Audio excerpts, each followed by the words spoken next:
Hi, Silver's on the scene, and this is my theory of what happened to Sebastian Rogers on the night of February 25th and the early morning hours of February 26th. Before I go any further, this is alleged, as I'm only taking what I've seen, and my thoughts and my opinions, and creating a theory from it. Also, I'd like to say I hope my theory is wrong, because I do hope Sebastian is alive and well, safe and sound somewhere, and he's still with us, and he will have a much long and happy life. With that said, my theory does not go in that direction. Here it is. What we are looking at is the Proudfoot home, and what we are looking at is the grainy security video footage that I could never make sense of until what I believe now. So here we go. Katie and Sebastian leave the dinner at 6:30 p.m. and they make their way home. As she said, they get home, Sebastian takes out the trash, as he normally does. Truth. They have a few good hours, whatever they do. 9 o'clock, he goes to bed. If you watch Katie in one of her interviews, she has a really big gasp when she says that okay, mommy, and he goes to bed. I believe the reason for that gasp is that was the last time that unfortunately she saw him alive. So he goes to his bedroom. She's on the phone with her husband, Chris, stepdad of Sebastian, and she does hear a thud. And she probably says to Chris, "Oh, I don't know what he's doing. Hey, what are you doing in there? Stop doing it, go to bed." Now she tells us that he replied. I don't think he did. Because my theory is whatever that thud was, that is what cost him his life. I believe he hurt himself somehow. Fell out of the bed, did something to hit his head, and ultimately that killed him. Broken neck, whatever. Now I'll stop here and say, as some would say, well, hey, you believe part of her story but not the other part. Well, when people tell a story, they're either going to tell you completely the truth and everything flows and is consistent, or they're going to tell you partial truths, and they're going to come to that part in the road where they stop and they add something or delete something. So I believe he did go to bed. There's the gasp. Last time she saw him alive. I believe she was on the phone with Chris. I believe she did hear a thud. But I believe that thud is what cost him his life. And I believe she didn't check on him. So she spends a few more hours. It's 11:30, maybe midnight, as she says, and she goes to bed. But I believe her mind's like, he never replied to me. I heard the thud, whatever. So she goes in the bedroom to check on him. And maybe as simple as going to tell him goodnight or give him a kiss goodnight. And that's when she discovers the body. You can go in many different directions here. I believe, like I said, he hit his head, possibly broke his neck.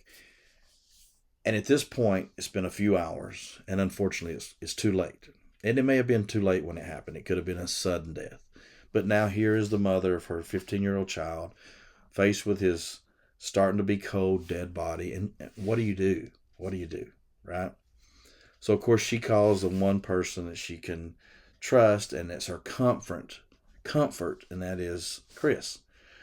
And after a few moments of talking and her probably wanting to call the police and the ambulance and all that, I believe Chris steps in and convinces her that no, we will get into a lot of trouble. There'll be trials. You'll be accused of murdering him. All these different things. Let me take care of it. At this point, I believe they devise a plan to where Chris is going to come from where he is in Memphis or Lake Horn, Mississippi, to pick up the body. And so he knows he can't bring his phone because it'll be tracked. So he leaves his phone in the RV. He pulls out of the RV park. Boom. He starts going, and it's 3 hours and 37 minutes. Remember that. 3 hours, 37 minutes. Doorstep to doorstep. If he knew that exact time, anytime, it was that night. Anyway, he pulls up, and I'll show you this overhead view. So this footage, I believe, and once again, I'm not 100% correct here, 100% sure here, but from what I'm believing, this video is shot here. There is a security camera right here on the corner of this home across the street. It's catching these lights. It's catching a flashlight here, and this is where I believe Chris would park. So remember, they cannot speak on the phone. Okay? So the whole drive over, she's hysterical. I believe she has taken Sebastian's body from here and brought it over to here in the garage. He's wearing whatever he would have on to go to bed. No shoes.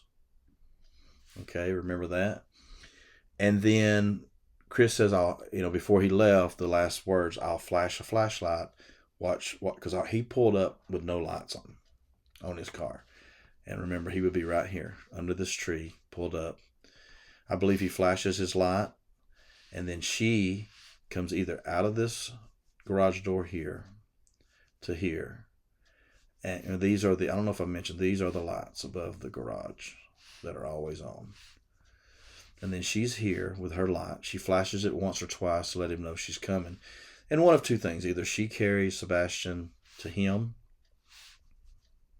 or he goes and meets her and gets him and brings him to the truck. He tells her, look, go back in. You've got 3 hours before. Because this is supposedly shot around 3 a.m., 3:30. So now he has Sebastian in his truck, and he takes off. She goes back in the home and starts coming up with her story, because she knows she's going to alert everyone at 6 or 6:30 in the morning. Now, he takes Sebastian all the way back to I believe he takes him all the way back to the RV park. And I believe wherever he disposed of his body is somewhere close to there, which is why she's not here waiting for him to come home, because unfortunately he's never coming home, and they're both aware of it. And she's in that RV closer to her son, because I think what she's dealing with now is she didn't want this. Chris didn't want this. This was an accident.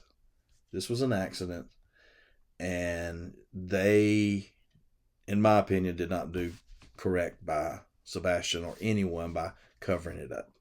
But now it is covered up. How can they go back? He's somewhere, when you see Chris on interviews and he's very confident, like, I didn't do anything. Of course, he didn't. Neither one of them did. It was an accident, but he did cover up. And he knows that the body, Sebastian's body, is somewhere that'll never be found. And that's where I think his confidence and quote-unquote cockiness comes from. But he doesn't want to take a lie detector test, because that he might not be able to fake. Anyway, so there it is. These are the lights above the garage. This is Katie coming out with her flashlight. This is Chris waiting on her. Shot from this camera across the street. Her light, his truck was here. He takes Sebastian, and we will probably never know, unfortunately. And I hope I'm wrong again here, but we will probably never know where the body is, or will he be found. So I'll end the video on saying this is my theory, allegedly. And any comments, let me know. But once again, I hope I'm wrong. I hope he's alive and well. And in the end, we can all just say, whatever. It was a crazy story, but he's found happy, safe, and well. But anyway, any thoughts, comments, let me know. And I'll recount with across the street neighbor, security camera, shooting across, catching the two lights above the garage, catching Katie's flashlight, catching Chris's flashlight, where his car's at, truck's at, and once again, the two lights, her flashlight, his flashlight, coming out of the garage with the body. Sebastian did leave the home that night. Unfortunately, it was in the arms of his mother or his stepdad. And as someone had said on something I watched too, the shoes, that was something they just missed, because in a panic they didn't know. Even though she had 3 hours to sit there waiting for Chris to come, I don't think the shoes, she was too distressed to think about the shoes. And so that's why the report is he left with no shoes on them. He did leave the home. There would be no scent of him because he was carried versus walking. So I think it all makes sense, but I could be way off too. So just my thoughts, alleged, and hope I'm wrong, and hope Sebastian's safe and well. Positive thoughts to everybody, and be kind and be gentle and be friendly and be wholesome to anyone and everyone you meet. Thank you. Take care.